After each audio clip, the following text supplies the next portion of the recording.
CBSE words में आपका स्वागत है। इस वीडियो में हम क्लासिक साइंस का थर्ड चैप्टर, इसका नाम है mindful eating, a path to a healthy body. Mindful eating मतलब सावधानी के साथ, समझदारी के साथ चीज़ों को खाना। तो इससे क्या होगा, ये एक रास्ता है हेल्दी बॉडी का। यानी ऐसा करोगे तो आपकी बॉडी हेल्दी रहेगी। तो क्या खाना है, कैसे खाना है और उससे बॉडी कैसे हेल्दी रहेगी, इस चैप्टर के अंदर इन्हीं सारी चीज़ों के बारे में बात होगी। Who is healthy, who is healthy, who is healthy. कौन है हेल्दी, यानी कौन है सेहतमंद। One who Yeats food that is wholesome. Healthy वो है जो ऐसा फूड खाता हो जो कि होलसम हो।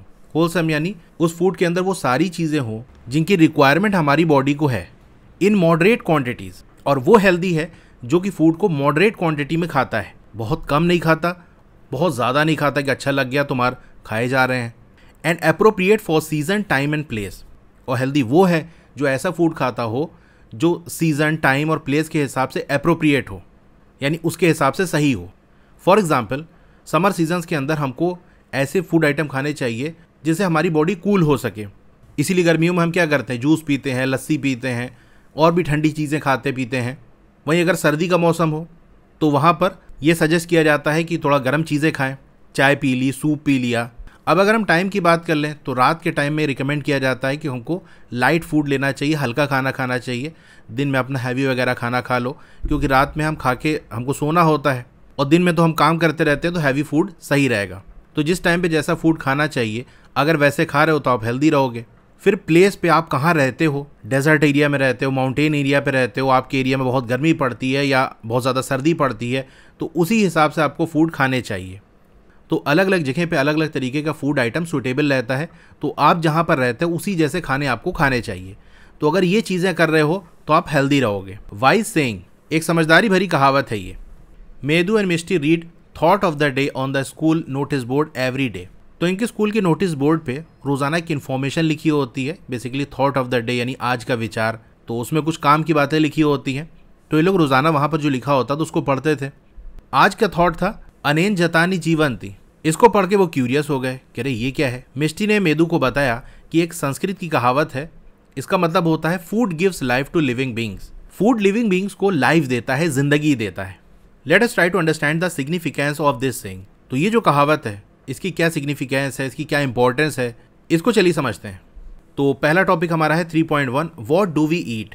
हम क्या खाते हैं, एक्टिविटी 3.1। तो क्या खाते हैं इसको हमको रिकॉर्ड करना पड़ेगा। Let us record. हम सभी रोज़ाना खाते हैं। फूड एक एसेंशियल कंपोनेंट है हमारी रोज़ाना की ज़िंदगी का। आपको फूड आइटम लिस्ट करने हैं जो कि आपने एक हफ्ते के अंदर कंज्यूम किया, जो भी खाया आपने वो आप टेबल 3.1 के अंदर लिख दो। तो ये टेबल हमारा 3.1 है, food items consumed over a week. पूरे हफ्ते में आपने क्या क्या चीज़ें खाई और किस किस दिन क्या क्या खाया वो आप लिख दो। तो मंडे टू सैटरडे का आपको पूरा लिखना है। कैसे लिखोगे थोड़ा सा मैं आपको बता देता हूँ, बाकी आपने जो खाया वही चीज़ आपको लिखनी है। जैसे मंडे को मैंने खाया चपाती या रोटी लिख सकते हो, अरहर दाल। दिन में मैंने रोटी, अरहर की दाल, आलू की सब्जी। फिर रात में मैंने खाया पूड़ी और छोले और राइस खाया। ठीक है, ये सारा आइटम मंडे को मैंने खाया। तो इसी तरीके से आपको लिखना है। मतलब सिंपल ऐसे ना लिख देना कि हाँ सब्जी खाई, दाल खाई, थोड़ा और इन्फॉर्मेशन दे देना। दाल खाई तो कौन वाली खाई, सब्जी खाई तो कौन वाली सब्जी खाई। तो आपने जो खाया उसके हिसाब से आपको फिल करना है। कैसे करना है मैंने थोड़ा सा आइडिया आपको दे दिया। What observations can you make about food from the data collected in table 3.1। तो जो भी डाटा आपने यहाँ पर कलेक्ट किया है फूड का, उससे आपको क्या ऑब्जर्वेशन हुआ। तो यहाँ से ये ऑब्जर्व होगा कि अलग अलग दिन हम अलग अलग तरीके की चीज़ें खाते हैं। फूड में बहुत सारी वैरायटी है। Do you eat the same kind of food in every meal और डू योर चॉइस वेरीज। क्या एक ही जैसा खाना हर बार आप खाते हो या फिर आपकी चॉइस वेरी करती है। तो एक ही जैसा खाना नहीं खाते ना, बदल बदल खाते हैं, वरना तो बोर हो जाए हम।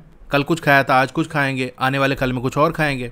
अब कंपेयर करना है अपनी लिस्ट को उससे जो कि आपके फ्रेंड ने बनाई है। सबको बनाना है तो अपने फ्रेंड से कंपेयर करो कि उसने क्या लिखा है। Find similarities and difference in the food consumed by you and your friend. तो आपके और आपके फ्रेंड की लिस्ट के अंदर क्या चीज़ सिमिलर आपको देखने को मिली, क्या डिफरेंस था, उसको पता लगाओ। सिमिलरिटीज़ में जैसे आमतौर से रोटी चावल हम लोग खाते ही हैं, मतलब जहाँ मैं रहता हूँ उस एरिया की बात कर लूँ तो ये चीज़ सिमिलर मिल जाएगी। भाई कुछ फूड आइटम ऐसे होते हैं जो इतने कॉमन नहीं होते, तो जो डिफरेंस है वो आप देख सकते हो। ठीक है, तो अपने फ्रेंड की लिस्ट से कंपेयर करके ये चीज़ आप लिख सकते हो। तो आपको यहाँ से क्या पता चलेगा, तो यहाँ से पता चलेगा कुछ चीज़ें ऐसी हैं जो कि आपके और आपके फ्रेंड की लिस्ट के अंदर कॉमन है, जैसे मैंने आपको बता दिया रोटी हो गया, चावल हो गया, और कुछ ऐसी होंगी जो डिफरेंट होंगी। जो भी आपको पता चले उसको अपने नोटबुक के अंदर आपको रिकॉर्ड करना है। तो आपने बेसिकली ये नोटिस किया होगा कि वैरायटी है फूड की जो कि आपने खाया और आपके फ्रेंड ने खाया। आपने कुछ खाया, आपके फ्रेंड ने कुछ खाया, अलग अलग दिन पे अलग अलग चीज़ें खाई गई। ठीक है, तो ऐसा होता है। आपको क्या लगता है कि ये जो डाइवर्सिटी है फूड की, क्या सारे ही स्टेट के अंदर है हमारी कंट्री के? तो आपको जो लगता है वो आप बताओ, मैं अपना बता देता हूँ। यस, जैसे मैं उत्तर प्रदेश से हूँ, तो मेरे स्टेट के अंदर बहुत वैरायटी के खाने हैं। अलग अलग दिन हम अलग अलग तरीके के खाने खाते हैं। मैं कुछ खाऊंगा, मेरा फ्रेंड कुछ खाएगा, तो अलग अलग लोग अलग अलग तरीके के खाने खाते हैं। इसी तरह से हर स्टेट के अंदर ऐसा नहीं कि कुछ 2-4 टू फूड है वही लोग खा रहे हैं, बहुत वैरायटी होती है फूड की। कोई कुछ खा रहा है, कोई कुछ खा रहा है, आज कुछ खाया कल कुछ खाया, तो ये देखने को मिलता है। 3.1.1 फूड इन डिफरेंट रीजन्स। अब अलग अलग रीजन्स में, अलग अलग इलाकों में जो फूड होते हैं उसके बारे में हम बात करेंगे। एक्टिविटी 3.2, यहाँ हमको एक्सप्लोर करना है, खोजबीन करना है, पता लगाना है। Find out the types of food traditionally consumed and the crop grown in various states of India. तो इंडिया के अलग अलग स्टेट्स के अंदर किस तरीके के फूड ट्रेडिशनली कंज्यूम किए जाते हैं। ट्रेडिशनली मतलब कोई चीज़ ऐसी जो काफ़ी टाइम से चली आ रही हो। तो अगर ट्रेडिशनल फूड के बारे में पूछा जाए तो ऐसे फूड आइटम्स के बारे में आपको बताना है जिसको काफ़ी टाइम से खाते आ रहे हैं, यानी हमारे पेरेंट्स ने वही खाया, हमारे दादा दादी ने वही खाया, उनसे पहले भी यही खाना खाते थे लोग, तो वो चला आ रहा है। और ऐसे फूड आइटम किसी इलाके के अंदर बड़े कॉमन होते हैं, आमतौर से सभी लोग वो खाना खाते हैं। ठीक है, तो किस स्टेट के अंदर जो ट्रेडिशनल फूड कंज्यूम किया जाता है उसके बारे में आपको पता लगाना है, और उस इलाके में कौन से क्रॉप ग्रो किए जाते हैं ये पता लगाओ। इसके लिए आप बुक को रेफर कर सकते हो लाइब्रेरी से, इंटरनेट पर सर्च कर सकते हो, इंटरेक्ट कर सकते हो फ्रेंड्स, फैमिली, नेबर से, ताकि इन्फॉर्मेशन को आप कलेक्ट कर सको। टेबल 3.2 के अंदर कुछ और स्टेट को आपको ऐड करना है और फिल करना है कलेक्टेड डाटा। कुछ एग्जाम्पल आपको पहले से ही दिए हुए हैं ताकि आइडिया मिल जाए कि कैसे आपको इसको फिल करना है। 3.2 some traditional food items in various states of India. तो टेबल के अंदर देखो पहले कॉलम में स्टेट का नाम लिखा हुआ है, लोकली ग्रोन क्रॉप्स, उस स्टेट के अंदर कौन से क्रॉप्स ग्रो किए जाते हैं, कौन सी फसल उगाई जाती है, ये दिया हुआ है। फिर तीसरे कॉलम में ट्रेडिशनल फूड आइटम्स ईटन, उस जगह पर उस स्टेट के अंदर कौन से ट्रेडिशनल फूड है जो कि बहुत ज़माने से खाते आ रहे हैं लोग, आमतौर से वही खाना खाते हैं, बड़ा कॉमन है वहाँ का फूड, तो वो आपको लिख लेना है। फिर लास्ट कॉलम के अंदर बेवरेजेस, यानी कौन सी ड्रिंक वगैरह पी जाती है वहाँ पर, उसके बारे में लिख लेना है। तो पहला स्टेट आपको पंजाब दिया है, यहाँ पर मेज़, वीट, चिकपी, पल्सेस, इनके क्रॉप्स यानी इनकी फसल को ग्रो किया जाता है। कौन से फूड आइटम खाए जाते हैं? मक्की दी रोटी, सरसों दा साग, छोले भटूरे, पराठा, हलवा, खीर। बेवरेजेस की बात कर ले तो लस्सी पी जाती है, छाछ जिसको इंग्लिश में हम बटर मिल्क कहते हैं, मट्ठा भी कहा जाता है, मिल्क हो गया, टी हो गया। ठीक है, तो पंजाब के बारे में ये इन्फॉर्मेशन दी है। कर्नाटका की बात कर ले तो यहाँ राइस, रागी, उड़द, कोकोनट ये ग्रो किया जाता है। ट्रेडिशनल फूड यहाँ का इडली, डोसा, सांभर, कोकोनट चटनी, रागी, इसको क्या पढ़ेंगे, मुड्डे, जो भी हो, पहली बार तो मैं देख रहा हूँ इसको। ठीक है, तो ऐसे भी देखो फूड आइटम है जो हो सकता है आपने नाम भी ना सुना हो कभी, और वहाँ आमतौर से लोग वही खाते हैं। पलिया, रसम, राइस। बेवरेजेस की बात कर ले, बटर मिल्क, कॉफ़ी, टी। ठीक है, तो ये इन्फॉर्मेशन दी है। अच्छा, यहाँ से आपको देख के एक चीज़ ऑब्जर्व होगी कि जिस स्टेट के अंदर जो क्रॉप्स ग्रो किए जाते हैं उसी क्रॉप का यूज़ करके बनने वाले फूड आइटम वहाँ के ट्रेडिशनल फूड्स हैं। जैसे पंजाब के अंदर मेज़ की खेती की जाती है जिसको हम मक्का या मक्की कहते हैं, तो देखो पंजाब के अंदर मक्की की रोटी खाई जाती है क्योंकि मेज़ को ग्रो किया जाता है, तो मेज़ की रोटी भी बनाई जा रही है। इसी तरह आप कर्नाटका के अंदर देखो तो वहाँ पर राइस ग्रो किया जाता है और ट्रेडिशनल फूड भी वहाँ का राइस है। तो जिस इलाके के अंदर जो चीज़ उगाई जाएगी, जो चीज़ ग्रो की जाएगी, वही चीज़ लोग खाएंगे। ये कॉमन पैटर्न आपको देखने को मिलेगा। कोकोनट ग्रो किया जा रहा है तो कोकोनट की चटनी बड़ी कॉमन है, आमतौर से वो लोग खाते हैं। तो ये बात होती है, जहाँ पर जो चीज़ ग्रो की जा रही है वही चीज़ें आमतौर से वहाँ खाई भी जाती हैं। इसी तरह से आपको मणिपुर का दिया है। अब आगे और भी स्टेट आप ऐड कर सकते हो। अब देखो जैसे मैं यूपी से हूँ, उत्तर प्रदेश से हूँ, तो यहाँ का इन्फॉर्मेशन मैं आपको थोड़ा सा दे देता हूँ। यूपी के अंदर ज़्यादातर जिस क्रॉप को ग्रो किया जाता है उसको मैं थोड़ा सा बता देता हूँ। Wheat, rice, sugar cane, pulses. ठीक है, गेहूँ, चावल, गन्ना, दाल, ये सब ग्रो की जाती है। तो इन्हीं से बने हुए फूड आइटम आमतौर से उत्तर प्रदेश के अंदर लोग खाते हैं। गेहूँ ग्रो किया जाता है तो वीट चपाती खाई जाती है, गेहूँ की रोटी। चावल ग्रो किया जाता है तो चावल से पुलाव या तहड़ी वगैरह बड़ा कॉमन है, तहरी लिख देते हैं। कचौड़ी सब्जी, बाटी चोखा, बिरयानी। ठीक है, ये बड़ा कॉमन है यूपी के अंदर। बेवरेजेस की बात कर लें तो चाय बहुत पी जाती है, लस्सी। ठीक है, इसके अलावा और आइटम भी लिख सकते हो। Why do we see diversity in traditional food consumed in various states of our country. अब ये जो ट्रेडिशनल फूड कंज्यूम किए जाते हैं अलग अलग स्टेट के अंदर, इनमें डाइवर्सिटी देखने को क्यों मिलती है? यानी कहीं पर कोई चीज़ खाई जा रही है, कहीं पर कोई चीज़ खाई जा रही है। कुछ ऐसे फूड आइटम है जो कहीं पर बड़े कॉमन है, आमतौर से वही लोग खाते हैं, दूसरे स्टेट वाले पता चला कभी खाए ही नहीं हो। जैसे ऊपर मैंने आपको बताया ना, देखो कर्नाटका के अंदर ये क्या खाया जाता है, ये पालिया या जो भी इसको प्रोनाउंस किया जाएगा, ये पहली बार नाम ही सुना हूँ मैं, और वहाँ कॉमनली लोग खाते हैं। इसी तरह मणिपुर में देख लो, सिंगजू, पहली बार नाम ही सुना है और आमतौर से लोग वहाँ खाते हैं। तो कहीं पर कोई चीज़ खाई जा रही है, कहीं पर कोई चीज़ खाई जा रही है। क्या रीज़न है इसका? तो रीज़न ये है कि जो चीज़ यहाँ पर ग्रो की जाएगी उसी तरह की चीज़ वहाँ के लोग खाएंगे। एक मैं आपको एग्जाम्पल देता हूँ। एक लोग हमारे यहाँ आए थे, हैदराबाद साइड के थे, तो सर्दी का दिन था और हमारे यहाँ सर्दी के दिन में मटर बहुत बिकती है। हर घर के अंदर सुबह नाश्ते के अंदर मटर बन जाएगी, या पुलाव बना रहे हैं उसके अंदर मटर डाल दिया, मटर पनीर बन रही है, तो हरी वाली जो मटर होती है वो बड़ा कॉमन है। तो सुबह नाश्ते में ऐसे उनको मतलब सुबह के टाइम आए थे तो नाश्ते में बना था तो उनको दिया, तो कहा ये क्या चीज़ है। मतलब उन्होंने हरी मटर देखी ही नहीं थी पहले, कि हमारे यहाँ ये ग्रो ही नहीं किया जाता, इसकी फसल ही नहीं होती, तो हमने कभी इसको खाया ही नहीं। तो क्या बात समझ में आई कि यहाँ पर जैसे मैं जहाँ पर रहता हूँ प्रयागराज के अंदर, यहाँ पर ग्रो किया जाता है, इसकी फसल उगाई जाती है, तो हम लोग बहुत ज़्यादा इसको खाते हैं। वहीं जहाँ पर इसको ग्रो नहीं किया जाता वहाँ लोग खाते ही नहीं। तो ये होता है, जहाँ पर जो चीज़ ग्रो की जाएगी वैसी ही चीज़ें वहाँ के लोग आमतौर से खाते हैं। तो अलग अलग जगह पर अलग अलग चीज़ें ग्रो की जाती हैं, इसीलिए अलग अलग वैरायटी या डाइवर्सिटी हमको फूड आइटम में देखने को मिलती है। इसका रीज़न अगर आप लिखना चाहते हो तो ऐसे लिख सकते हो, because of diversity in crops grown in different state. अलग अलग स्टेट के अंदर अलग अलग वैरायटी के क्रॉप ग्रो किए जाते हैं, इसीलिए अलग अलग फूड आइटम भी वहाँ मिलते हैं। एनालाइज करो डाटा जो कि आपने कलेक्ट किया टेबल 3.2 के अंदर। क्या ऐसे फूड आइटम है जो कि कॉमन है अक्रॉस मेनी स्टेट्स? ठीक है, रोटी हो गया, चावल हो गया, ये काफ़ी कॉमन चीज़ आपको देखने को मिलेगी। टी भी बड़ा कॉमन है, चाय अक्सर जगह पी जाती है। ठीक है, तो कुछ चीज़ें ऐसी होती है जो बड़ी कॉमन होती है, हर जगह आपको लगभग मिल जाएंगी। तो उन आइटम्स की आपको लिस्ट बना लेनी है। तो मैंने आपको बता दिया ना, राइस हो गया, रोटी हो गया, बिरयानी हो गया। You may find that some of the food items are common in many states while some are eaten only in particular state। तो कुछ फूड आइटम ऐसे होते हैं जो कि बहुत सारे स्टेट्स के अंदर कॉमन होते हैं, वो चीज़ें बहुत सारे स्टेट्स के अंदर खाई जाती है। वहीं कुछ चीज़ें ऐसी होती है जो खास तौर से उसी स्टेट में पाई जाती हैं, दूसरे स्टेट के अंदर वो चीज़ नहीं खाई जाती। What relation do you find between the traditional food items and the locally grown crops? तो ये चीज़ मैंने आपको बता दिया कि ट्रेडिशनल फूड आइटम और जो लोकली ग्रोन क्रॉप्स हैं उनके बीच में क्या रिलेशन होता है। तो यहाँ आगे लिखा भी हुआ है, तो आपने ये ऑब्जर्व किया होगा that the traditional food of any state is usually based on the crops grown in that state.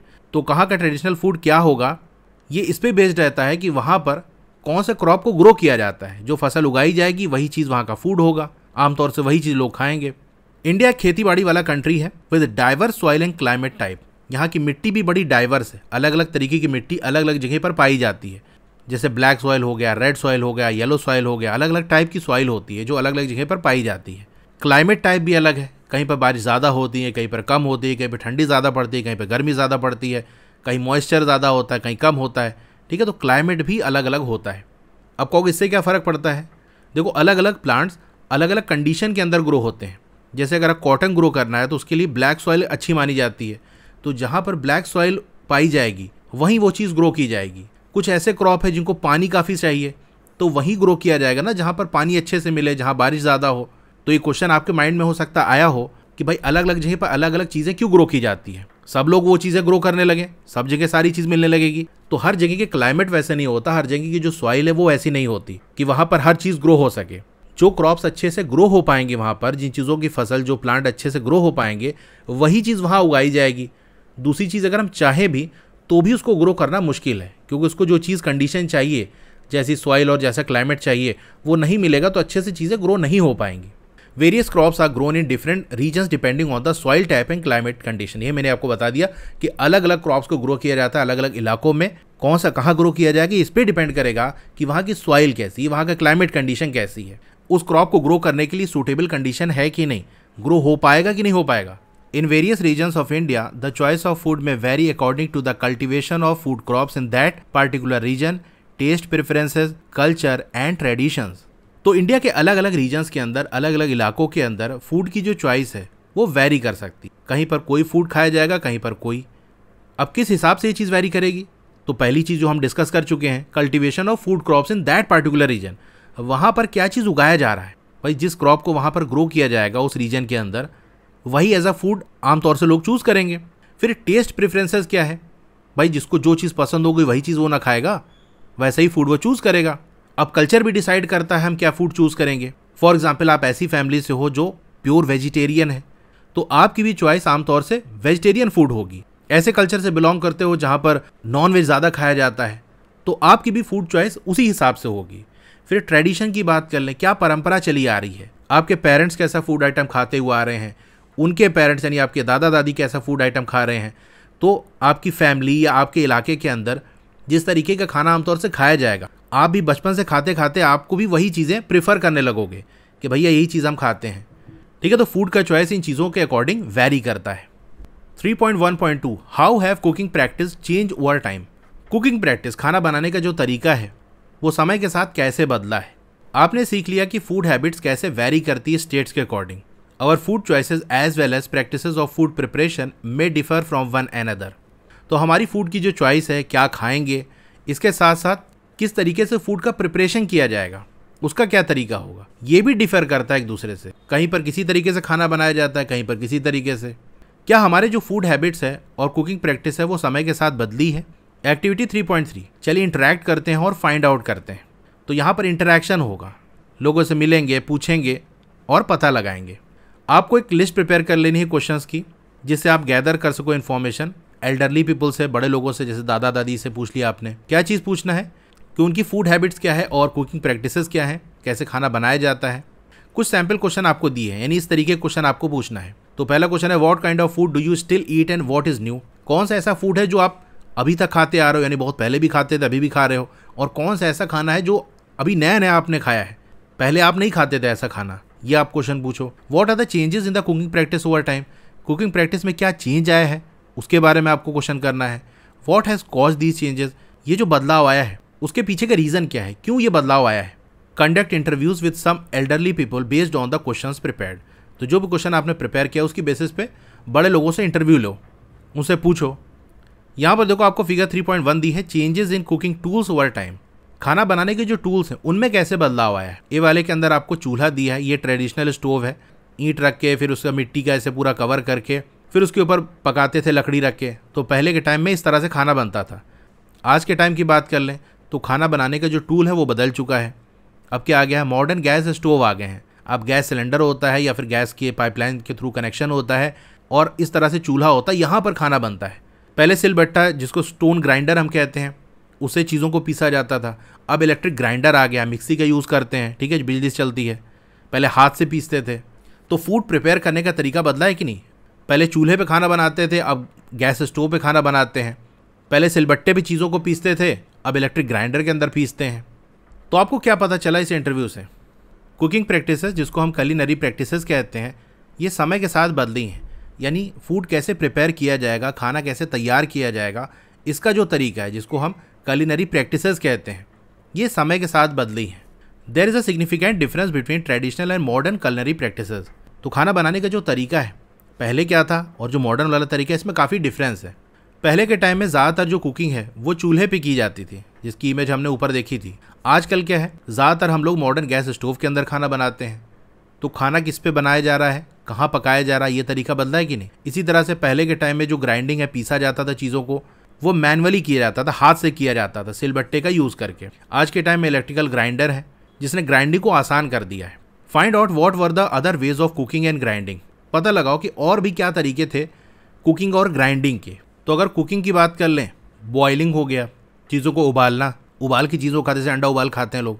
Roasting हो गया, आग पे चीज़ों को पकाना, सेकना। ठीक है, 2 मैंने लिख दिया, और भी चीज़ें आप लिख सकते हो। इसी तरह से अगर ग्राइंडिंग की बात कर लें, ओखली हो गया, ठीक है, इमेज में आप देख सकते हो इस तरह की चीज़ थी और ऐसे कूट कूट के उससे चीज़ों को पीसा जाता था। सूखे मसाले वगैरह इसी में अक्सर कूटे जाते थे। फिर गोल सी चक्की टाइप की चीज़ होती थी जिसको इंग्लिश में कहते हैं हम रोटरी क्वार्न्स। इसमें एक पत्थर नीचे तो होता, एक पत्थर ऊपर होता था और ऊपर वाले पत्थर में थोड़ा सा होल होता, तो उसी में चीज़ें डालते थे और फिर उसको गोल गोल घुमाया जाता था तो चीज़ें पिस जाती थी। इसको मैंने बहुत पहले अपने नानी के यहाँ देखा था, पहले उसका यूज़ होता था, अब तो इतना जाना ही नहीं होता। ठीक है, और भी चीज़ें आप थोड़ा रिसर्च करके फाइंड आउट कर सकते हो। Why have this culinary practice change over time. अभी जो कुलिनरी प्रैक्टिस है ये समय के साथ बदल क्यों गई, तो इसका आंसर आपको दिया है। दीज चेंजेस में be due to the factors such as technological development. Technology आ गई, नई नई चीज़ें आ गई जिसने हमारे काम को आसान कर दिया। अब देखो, पहले चीज़ों को पीसना होता था तो हाथ से मेहनत करनी पड़ती थी, उसको क्यों छोड़ा लोगों ने, क्योंकि अब ऐसी टेक्नोलॉजी आ गई जहाँ मेहनत नहीं करनी है, चीज़ें भरी मिक्सी के अंदर और बटन दबा दिया, अब अपने आप पिस रहा है वो। तो हमारे लिए चीज़ें आसान हो गई, इसीलिए हम शिफ्ट हो गए उस पर। ठीक है, तो पहला फैक्टर क्या हो गया, टेक्नोलॉजिकल डेवलपमेंट। और क्या रीज़न है, इम्प्रूव्ड ट्रांसपोर्टेशन। ट्रांसपोर्टेशन इंप्रूव हो गया है, जैसे पहले लकड़ी वगैरह पे खाना बनाए जाते थे तो लकड़ी जाना पड़ता था, ले आना पड़ता था। अब गैस जो है बड़ी आसानी से मिल जाती है। गैस का सिलेंडर आपने ले आकर रख दिया, या पाइपलाइन के थ्रू कनेक्शन है तो बस नॉब ओपन किया, गैस आना शुरू हो गई। एंड बेटर कम्युनिकेशन, कम्युनिकेशन ने बड़ा इंपॉर्टेंट रोल किया है कलनरी प्रैक्टिस को चेंज करने का। मान लो कहीं पर किसी तरीके से खाना बनाया जाता था, अब वो जो आइडिया है, वो बनाने का जो तरीका है, वो दूसरी जगह पहुंच गया, कम्युनिकेट हो गया। जैसे माइक्रोवेव ओवन की बात कर लें तो जो हमारे कंट्री के अंदर नहीं था तो उसका यूज़ नहीं करते थे।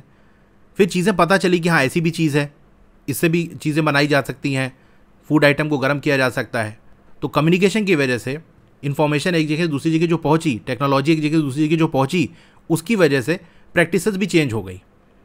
इसी तरह बहुत सी ऐसी डिशेज़ हैं जिसकी रेसिपी नहीं पता थी कैसे बनाया जाता है, कम्युनिकेशन सिस्टम इम्प्रूव हुआ तो वो रेसिपी लोगों को पता चली, तो वहाँ पर वो चीज़ बनाई जाने लगी। उसको बनाने का जो तरीका है वो भी लोगों ने अडॉप्ट कर लिया। ठीक है, तो ये वो रीज़न है जिसकी वजह से टाइम के साथ साथ कलनरी प्रैक्टिसेस चेंज हुई हैं। ठीक है, तो ये टॉपिक हमारा यहाँ पर कंप्लीट हो गया, इसीलिए इस वीडियो को हम यहाँ पर एंड करते हैं। वीडियो अच्छी लगी हो तो लाइक करिए, चैनल पर नया है तो सब्सक्राइब करिए, मोर पे क्लिक कर देना है। फिर से आपको मोर पे क्लिक कर देना है तो डिस्क्रिप्शन ओपन हो जाएगा, स्क्रॉल डाउन करोगे तो आपको क्लास 6 की बुक का लिंक मिल जाएगा, उसके नीचे व्हाट्सएप चैनल का लिंक मिल जाएगा, उसको जरूर से ज्वाइन कर लेना क्योंकि वहां आपको सारी अपडेट मिलती रहेगी। डोंट वरी, आपका नाम और फोन नंबर किसी को विजिबल नहीं होगा। उसके नीचे वेबसाइट का लिंक मिल जाएगा, फिर क्लास 6 मैथ्स के फुल चैप्टर की प्लेलिस्ट आपको मिल जाएगी, उसके नीचे सिर्फ क्वेश्चन अगर आपको देखना है तो वाली प्लेलिस्ट मिल जाएगी, उसके नीचे साइंस की प्लेलिस्ट मिल जाएगी। तो जिसकी भी वीडियो देखनी है उसके साथ में जो लिंक है उस पर क्लिक करोगे तो वो प्लेलिस्ट ओपन हो जाएगी, वहां से देख सकते हो। Okay, thank you.